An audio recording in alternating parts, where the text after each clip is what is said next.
pinakamatagal po na fidget spinner ang yellow. Baka mo na. Huwag natin patagalin yan dahil yung susunod na kalahok natin ay 56 years old.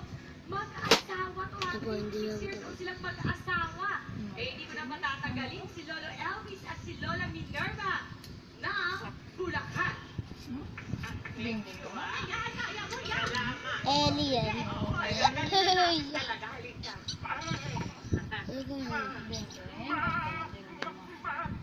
Magandang hapon po sa inyong lahat.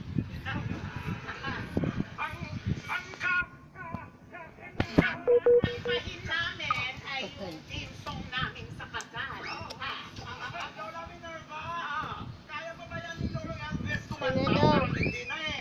Gusto mo palusin kita? Huwag naman, huwag naman. Abay, kaya niya yan, baby girl. Ito'y makikita ninyo, ha? Hindi na LC. Ay, spinner. Basta po, ang pinaka-fidget spinner siya nag-ano,